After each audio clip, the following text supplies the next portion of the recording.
Bonjour et bienvenue dans Prière Inspirée. J'ai la joie aujourd'hui de recevoir le couple pastoral Sanogo, Pasteur Mohamed et Pasteur Liliane.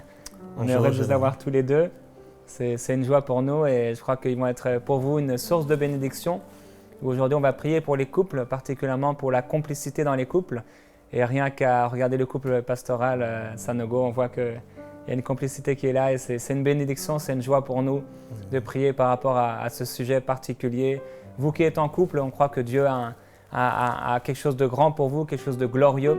Et quelle que soit la situation que vous traversez, nous croyons que Dieu est capable de transformer les pires situations et de faire des gens qui sont devenus dans une même maison comme des ennemis, des gens qui deviennent des amis, des gens qui deviennent des confidents, des intimes.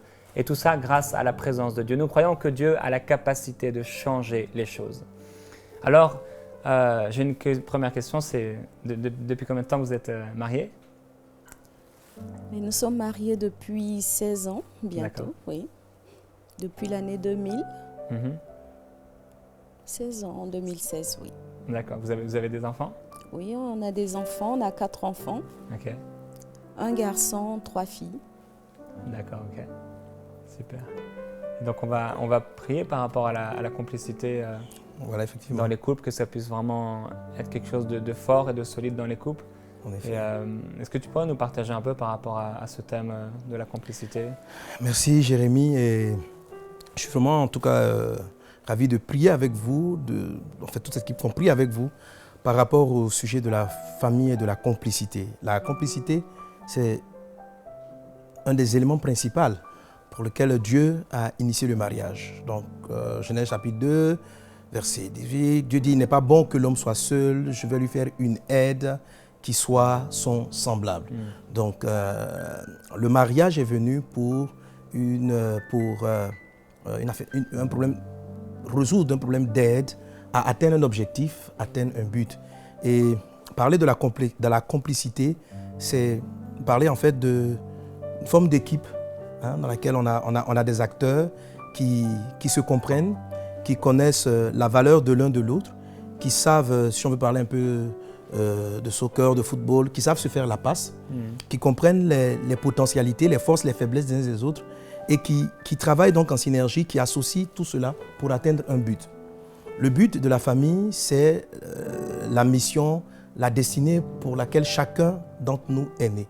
La Bible dit que Dieu a créé un homme, Dieu a créé toute chose pour un but. Donc chaque être humain, vous qui m'écoutez, chaque être humain existe pour accomplir en ce bas monde une mission.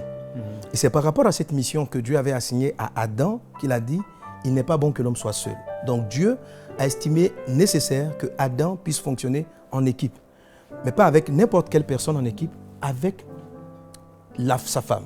Voilà. On peut être en équipe avec des amis, pour parler un peu de la vie, on peut être en équipe avec d'autres personnes, mais avec la femme. Et qui est cette femme? C'est quelqu'un qui est sorti de Adam. Voilà. Donc c'est une complicité très fusionnelle, beaucoup plus profonde, beaucoup plus puissante qu'on ne le peut le trouver avec des amis, des copains. Et cette complicité est très forte. Voilà. Malheureusement, le diable, malgré que certains couples vivent ensemble, arrive à détruire le fait que cet aspect d'aide que Dieu a voulu dès le départ. Alors, ça forme des foyers, des couples qui ne sont pas en train de vivre pour un but. Ça forme des couples où les personnes sont seules à l'intérieur de leur foyer. Le monsieur, il a sa propre vie, la femme, elle a sa vie parallèle. Ils se retrouvent juste, peut-être ils ont des communs accords, certains points pour leurs enfants. Mais ils ne vivent pas ensemble, ils ne sont pas ensemble. Ce n'est pas ça le but de Dieu. Notre prière aujourd'hui vise, au fur et à mesure donc, des prières et des exhortations, à recadrer les choses selon la parole du Seigneur et à mener vraiment chacun à comprendre cette complicité et puis à la vivre réellement. Ça va donner un peu à chaque couple de comprendre la valeur du couple. C'est un peu ce dans quoi nous voulons évoluer aujourd'hui dans la prière avec tous les couples qui nous suivent. Et bien sûr, même si vous n'êtes pas mariés, c'est déjà très bien de savoir ces choses afin de vous préparer à un mariage épanoui, un mariage où le conjoint, les conjoints seront des amis, seront des complices pour l'œuvre de Dieu, pour la gloire de Dieu. Amen. Amen. Voilà. D'accord, donc on va prier par rapport à ça, on va prier pour votre vie de couple. et pour qu'il y ait une complicité qui vraiment puisse être forte entre vous. C'est vrai que parfois on est dans certaines cultures où les couples ne se parlent pas, les couples ne se disent pas qu'ils s'aiment, les couples vivent comme des amis dans le monde et on est appelé à une complicité beaucoup plus grande que ça.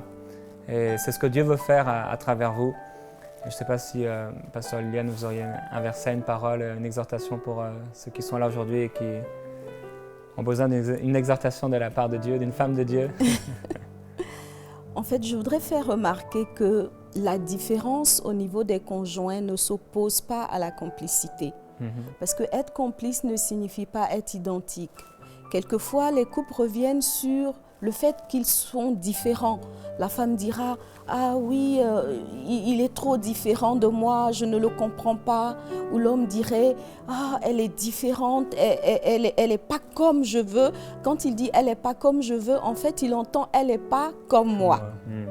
Et ce n'est pas cela la pensée de Dieu. Je pense que la complicité naît aussi de la différence. Parce que quand on parle de complicité, on parle de complémentarité. Alors, il est important que des éléments soient différents pour mieux se compléter. Et moi, je voudrais donc exhorter les uns et les autres à ne pas regarder leurs différences comme une opposition à la complicité, mais bien plutôt comme la raison même de leur complicité, dans la mesure où les différences forment un seul ensemble quand on réussit à les mettre ensemble. Comme un puzzle. Comme un puzzle, exactement. Exactement, comme un puzzle. Je voudrais partager quelques versets avant qu'on prie. D'abord, le Proverbe chapitre 18, verset 22. Le Seigneur nous dit là, « Celui qui trouve une femme trouve le bonheur. C'est une grâce qu'il obtient de l'Éternel. » Et une chose que mon épouse dit souvent lorsqu'elle exhorte sur le mariage, elle dit, lorsque Dieu a dit, il n'est pas bon que l'homme soit seul, il a pensé au mariage, il a dit, je vais lui faire une aide semblable. Et il a créé la femme. Il n'a pas créé un deuxième homme. Il n'a pas créé une personne identique à Adam, mais il a créé la femme. Donc le mariage, c'est entre un homme et une femme, ce n'est pas vraiment deux personnes identiques. Et j'aime vraiment cette expression qu'elle utilise souvent dans son mariage. Et la Bible dit que le fait de trouver son complice, une femme, voilà, parce que Adam disait ceci, cette fois-ci, voilà celle qui est os de mes os, chair de ma chair, on l'appellera femme. Pourquoi? Parce qu'elle a été tirée. Elle a été tirée de Adam. Vous savez, lorsque Dieu a créé le premier homme, c'est ce premier homme-là qu'il a fait à son image. C'est lui qui ressemble à Dieu. Et ce premier homme, de ce premier être, Dieu a ôté la côte. Donc, Adam sans Ève, ce n'est plus l'image de Dieu. L'image de Dieu, c'est Adam plus Ève. C'est le fait qu'ils soient ensemble. Donc, celui qui a été créé à l'image de Dieu, ce n'est pas l'homme masculin, mais c'est ce qui fait l'image de Dieu, c'est la combinaison de l'homme et de la femme. D'où cette complexité-là. La Bible dit que lorsque vous arrivez à trouver cette harmonie avec votre conjoint, à trouver cette harmonie, vous allez être épanoui, vous allez trouver le vrai bonheur, avoir une vie heureuse. Encore, parlant de cette complicité, Ecclésiaste chapitre 4 dit ceci, « Deux valent mieux qu'un, parce qu'ils retirent un bon salaire de leur travail. » Amen. Ce que le Seigneur est en train de nous dire, c'est que deux valent mieux qu'un parce qu'ils ont un meilleur salaire. Autrement dit, on a plus de récompenses, on a plus de joie. Le salaire, ce n'est pas financier, c'est financier, émotionnel, matériel. En fait, tous les actes qu'on pose produisent un résultat. Mais la Bible dit que lorsqu'on est deux, lorsqu'on est complice et à le poser, on tire un meilleur salaire. Alors, quel que soit ce que vous avez pu gagner étant seul dans la vie, sachez que si vous réussissez votre mariage, vous gagnerez non pas 2 fois, 10 fois, 20 fois plus. Mais pour vivre ce bonheur dont parle le Seigneur, il faut entrer dans la phase réelle de la complicité, sans quoi ça sera vraiment malheureux. Et puis il dit, car si non seulement vous avez un meilleur salaire, et puis il dit ceci, car si l'un tombe, l'autre le relève. Mais malheur à celui qui est seul et qui tombe sans avoir un second pour le relever. La vie va vous donner des coups. Dans la vie, vous allez avoir des coups et qui peuvent être professionnels, sociaux, dans tous les domaines de la vie. Le fait que vous soyez deux va permettre à ce que vous puissiez mieux résister. C'est vrai, on a l'impression quelquefois d'aller moins vite lorsqu'on est deux. Mais lorsqu'on est deux, on va beaucoup plus sûrement. Et c'est ce que le Seigneur souhaite qu'on puisse atteindre le but. Amen. Il dit de même, si deux couchent ensemble, ils auront chaud. mais celui qui est seul, comment aura-t-il chaud? Et si quelqu'un est plus fort qu'un seul, les deux peuvent lui résister et la corde à 3 fils ne seront pas facilement. Il y a des défis dans notre vie où que personnellement, uniquement, vous ne pourrez pas résoudre des problèmes financiers, etc., qu'un homme ne peut pas régler. Nous-mêmes, dans notre couple, on a énormément de témoignages, mais il y a un qui me revient d'un couple de l'église que nous dirigeons qui avait besoin d'argent pour qui devaient installer leur fille dans une école, dans une résidence. Et l'épouse a reçu une conviction qu'on devait faire partir l'enfant dès maintenant dans cette résidence-là. Le mari lui dit, mais nous ne disposons pas suffisamment de moyens, il est mieux d'attendre à telle date où on va avoir des entrées et on sera à même de la mettre. Mais là, l'épouse, elle ressentait vraiment dans son cœur que c'était le bon moment. Et elle insistait auprès de son mari, Dieu pourvoira. Mais lui, il n'a pas eu la paix, il a dit, non, il faut qu'on attende. Et elle a dit, ok, l'homme est le chef de la famille, je me soumets. Mais elle sentait qu'elle était dans le plan de Dieu. Et quelques jours après, le mari la rappelle, parce qu'ils étaient dans 2 pays différents, ils se parlaient au téléphone, il la rappelle et puis il dit, plus tard, mais... Et l'histoire de l'inscription dans l'école?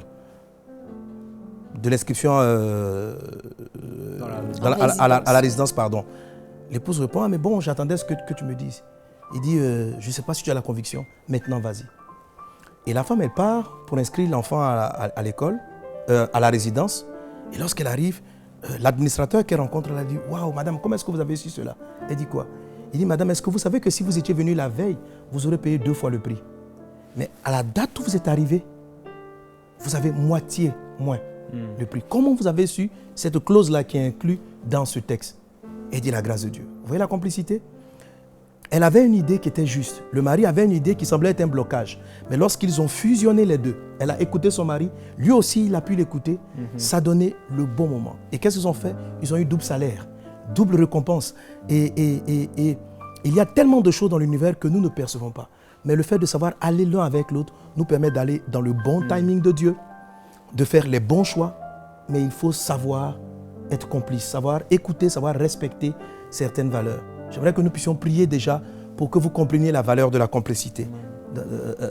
Sans oublier ce texte de Matthieu chapitre 18 qui dit ceci, 19. Si 2 s'accordent, si 2 personnes s'accordent, tout ce qu'elles demanderont au Seigneur leur sera accordé. Il y a le conjoint avec qui vous êtes. Si vous arrivez à trouver l'accord, un peu comme des notes de musique, chacun joue d'abord sa partition. Mais à un moment donné, quand 2 musiciens jouent dans des gammes différentes, même s'ils chantent le même chant, ça va faire cacophonie, ça fera un mauvais son. Mais il faut de l'humilité.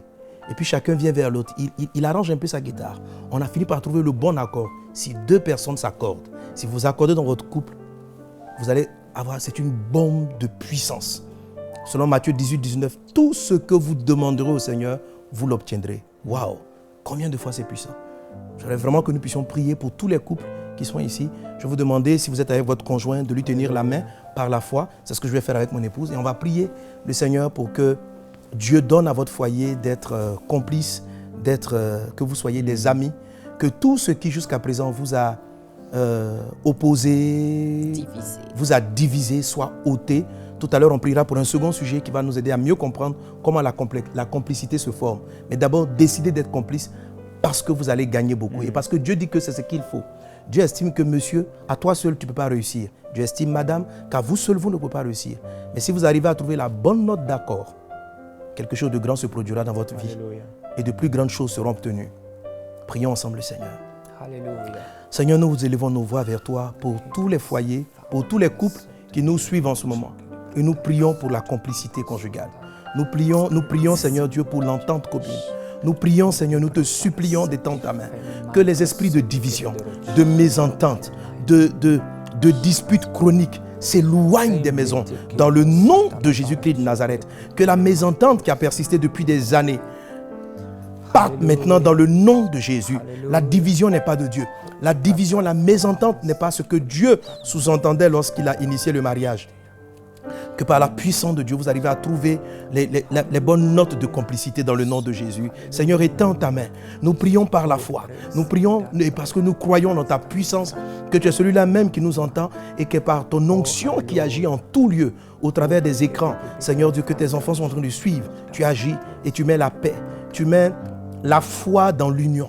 tu mets la foi dans le mariage. Parce que toi, Seigneur, tu crois dans le mariage. Donne-nous d'y croire. Donne-nous de croire comme toi. Tu as dit, il n'est pas bon que l'homme soit seul. Et qu'il a besoin d'un complice. Il a besoin d'une complice pour aller de l'avant. Qu'il en soit ainsi dans ses maisons, dans ses foyers, dans le nom de Jésus. Merci, Seigneur, pour ta grâce divine. Amen. Alléluia. Amen. Amen. Tu peux prier. Alléluia. Amen. Alléluia. Seigneur notre Dieu, nous bénissons ton nom pour le mariage que tu as institué. C'est une chose merveilleuse que celle de pouvoir fonctionner en équipe, avec un complémentaire, quelqu'un qui nous comprend, quelqu'un qui nous protège, quelqu'un qui nous aime véritablement. C'est pour cela que je prie, ô notre Dieu, que chaque équipe de mariage soit une équipe d'amour, soit une équipe de complémentarité, soit une équipe dans laquelle l'un et l'autre se comprennent, soit une équipe dans laquelle le pardon est pratiqué, soit une équipe dans laquelle l'un et l'autre se supportent mutuellement. Seigneur, agis dans les familles, agis dans les couples, agis puissamment afin que ton amour vienne consolider les unions. Non pas simplement comme un contrat devant une autorité quelconque, mais comme un lien de cœur, Amen. comme un lien de sang dans le Amen. nom puissant de Au nom de Jésus. Jésus. Merci Seigneur. Merci, Seigneur. Au nom de Jésus. Au nom de Jésus. Alléluia. Amen. Amen. Alléluia. Amen. Alléluia. Amen. Un autre sujet que j'aimerais donner pour que nous puissions encore prier. La question que les gens nous posent souvent, c'est, et Pasteur Liliane a fait ressortir tout à l'heure, c'est nous sommes si différents. Nous sommes si différents. Comment est-ce qu'on peut arriver à être complice avec une personne qui ne nous comprend pas, qui ne nous entend pas, La première des choses dans la complicité pour y arriver, il y a un point aussi qui est important, qui est la communication, mais c'est d'abord de savoir discerner et reconnaître la grâce qui est dans la vie d'une personne. Tu sais, j'aime illustrer l'histoire de la complicité avec une équipe de football, par exemple. Lorsque une équipe commence à s'entraîner très jeune, on laisse d'abord les joueurs jouer un peu à tous les postes. C'est d'abord un peu du désordre. Il y en a qui dit je suis bien au gardien de but, l'autre dit je suis bien à la défense, à l'attaque, milieu, etc. Et puis plus on joue, l'entraîneur essaye de discerner et de déceler les qualités réelles de la personne. Parce qu'au début, chacun d'entre nous ignore profondément son potentiel et le rôle en fait qu'il doit jouer dans la vie. Mais il y a d'abord toujours un petit temps de confusion qui arrive. Un petit temps où on ne sait pas trop qui doit faire quoi. Surtout lorsqu'on commence les premières années de couple. On s'est beaucoup apprécié, on s'est aimé. Mais il faut savoir qu'il y a toujours un temps, lorsque vous entrez au départ du foyer, un petit temps de confusion. On ne sait pas trop qui fait quoi dans la maison, qui fait la table, qui s'occupe en priorité des enfants. L'homme est le chef de la famille selon la parole de Dieu. Mais le chef, ça ne veut pas dire qu'il est assis dans un fauteuil, il ne fait rien. Jésus dit, je suis le chef et je vous ai tous servi. Donc l'homme aussi sert la femme, l'homme doit servir l'épouse est soumise, mais c'est en fait une véritable complicité. Et pour savoir comment servir, comment se servir mutuellement, il y a d'abord un temps d'observation. Il y a d'abord un temps d'observation, un temps où on découvre qu'est-ce qui fonctionne, qu'est-ce qui ne fonctionne pas. Pour que deux instruments soient accordés, pour qu'on accorde un instrument, je fais un peu de la musique, il faut d'abord le jouer. Il faut d'abord le jouer, on écoute la voix, on dit ce n'est pas la bonne note. Et on commence à l'accorder. Il ne faut pas être irrité de découvrir que lorsqu'on a fait la première corde, on cherchait la note mi, ce n'est pas mi. Non, il faut d'abord jouer pour pouvoir trouver l'accord. Et comprendre que la différence est très importante. C'est de la différence que naît la vie. C'est de la différence. Pour que l'électricité puisse circuler, il faut plus et moins. C'est ce qui fait circuler. De plus ne font pas circuler l'électricité. Il faut le plus et le moins pour que l'électricité puisse circuler. Et puis j'aime cette illustration encore que je vais donner. Regardez physiologiquement, corporellement, l'homme et la femme, ils sont presque, je vais dire, identiques en termes de membres. On a tous deux bras, on a tous deux yeux. L'homme et la femme, on est semblables apparemment. Voilà. Les membres sont, je dirais, identiques. Mais regardez le corps humain. Il y a deux membres entre l'homme et la femme qui les différencient. Deux membres qui les différencient. En dehors de cela, on est pratiquement identiques sur tous les membres. Mais les deux membres qui les identifient, qui sont bien sûr les parties génitales, le sexe, sont les seuls qui créent la vie. Les mains sont identiques. Si vous serrez la main de votre conjoint, aucun bébé ne naîtra. Il n'y a pas de vie qui apparaît. Les oreilles, c'est identique. Vous pouvez faire un bisou sur la joue, ça ne donnera pas un bébé. Mais la vie vient de la différence entre l'homme et la femme. Lorsque les deux organes différents arrivent à fusionner, alors naît la vie. C'est là qu'on arrive à avoir des enfants. Généralement, les détails sur lesquels vous ne vous entendez pas avec votre conjoint sont les éléments, lorsque vous arrivez à trouver le bon accord, qui vont donner la vie de votre couple, qui vont faire, ce sont ces différences-là qui cachent la raison pour laquelle Dieu vous a mis ensemble. Quand Dieu a uni Adam et Ève, il leur dit « Soyez féconds ». Tout couple doit être fécond. Fécond d'enfants biologiques, mais fécond aussi de productivité spirituelle, professionnelle. Vous avez des choses à produire ensemble. Vous avez un fruit qui doit naître de votre vie. Mais ce fruit-là se trouve dans vos différences. Les endroits où vous vous appréciez, qui sont identiques, parce que quand je tombe amoureux de ma femme, je vois son visage. Tout ça, c'est les parties où on est pratiquement identiques. Mais la partie où on est différente, c'est celle-là qui va donner la vie. Quand vous tombez amoureux, c'est super. Vous aimez les parties qui sont presque identiques. Mais il y a des détails dans votre couple qui vous disputent, qui vous séparent. Là se trouve le secret. Amen. Pierre dit ceci en 1 Pierre, chapitre 3, verset 7. Je lis dans la version du Semeur, c'est très riche. Il dit ceci. Vous de même, mari, vivez chacun avec votre femme en faisant preuve de discernement. Elles ont une nature plus délicate. Donc Pierre dit, l'épouse est différente. Elle a une nature plus délicate. Mais ce qu'il demande au verset 7, il dit, ayez du discernement, c'est-à-dire, sachez observer, sachez regarder, sachez apprécier. Ne cherchez pas à vous retrouver exactement. Mais il dit, elles ont une nature plus délicate. Traitez-les avec respect. La deuxième chose, c'est de valoriser la différence.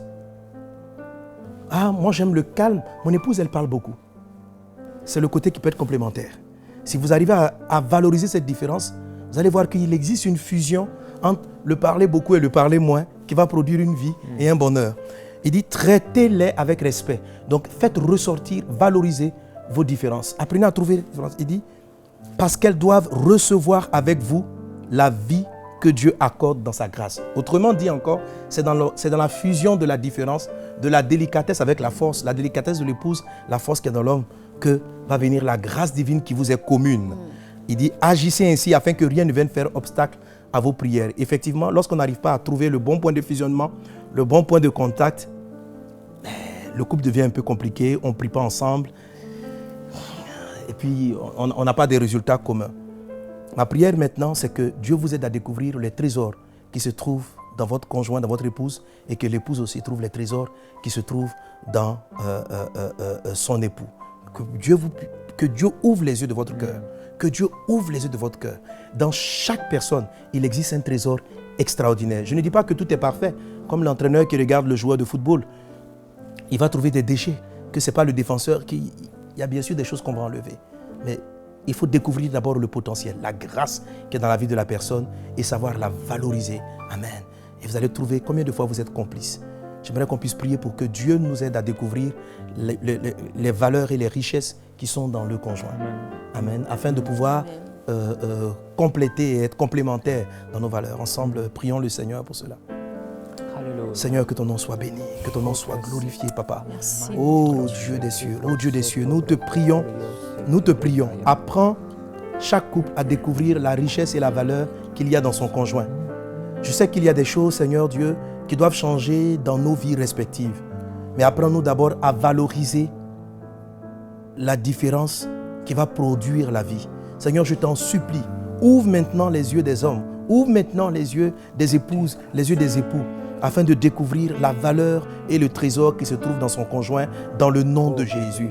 Que les voiles tombent des yeux, que les écailles tombent des yeux, et que cet homme qui me suit maintenant, Seigneur Dieu, découvre dans sa femme un trésor extraordinaire. Tu as aimé cette femme, et parce que tu l'as aimée parce que tu sais qu'elle transporte un trésor, même si autour de ce trésor se trouvent des défis, des défauts, quelquefois de mauvais caractères, de mauvaises attitudes. Donne-nous de savoir regarder l'essentiel et de valoriser l'essentiel afin que l'essentiel prenne le dessus Seigneur, étends ta main pour la complicité dans les couples. Alléluia. Étends ta main pour la découverte de l'un de l'autre. Alléluia. Développe en chaque conjoint, en l'épouse le discernement et en l'époux le discernement. Au nom puissant de Jésus. Merci Seigneur Dieu. Amen. Alléluia. Amen. Amen. Père, je voudrais prier pour chaque femme qui nous suit, oh Dieu. Seigneur, tu sais combien nous les femmes, nous avons le ministère de la transformation de nos époux. Seigneur, délivre-nous de ce ministère, afin qu'au lieu de chercher à changer l'autre, nous puissions apprendre à l'apprécier. Seigneur, que nous ne soyons plus celle-là qui veut à tout prix emmener son conjoint à lui ressembler, à être comme elle pense, comme elle veut, mais que nous puissions chercher à emmener notre conjoint à être comme toi tu veux qu'il soit, Amen. comme toi tu entends qu'il soit, oh Dieu. Seigneur, nous voulons regarder et voir combien il est merveilleux sur ses forces. Et nous voulons regarder et l'encourager par rapport à ce qui constitue encore ses faiblesses. Seigneur, nous voulons être cette personne-là qui aide notre conjoint à atteindre le maximum de son potentiel. Alléluia. Dans le nom de Jésus, par des paroles d'encouragement, par des mots de valorisation, par des gestes d'appréciation. Dans le nom de Alléluia. Jésus, agis en nous, Seigneur, au Alléluia. Nom de Jésus. Amen. Amen. Alléluia.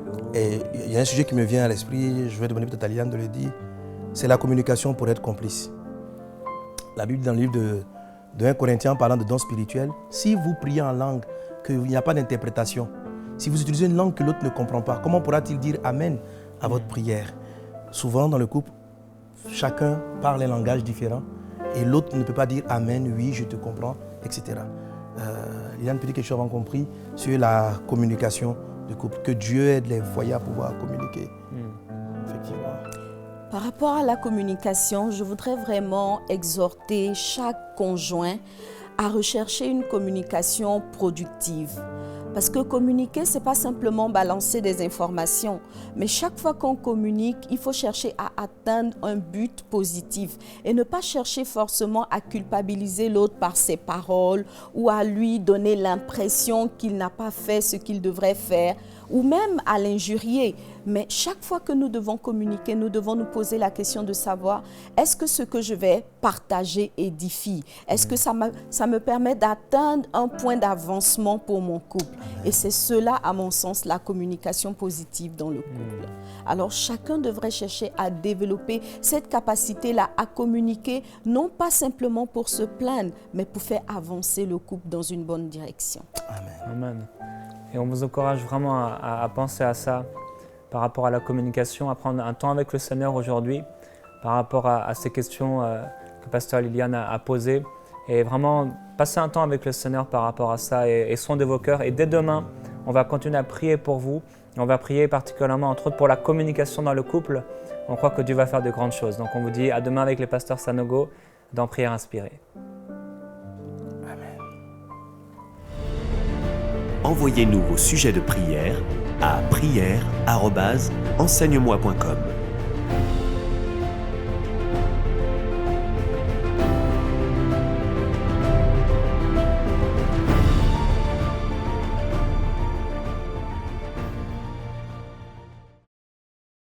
Cette émission est rendue possible grâce au précieux soutien des partenaires d'Enseigne-moi Canal International. Retrouvez tous nos programmes sur emcitv.com.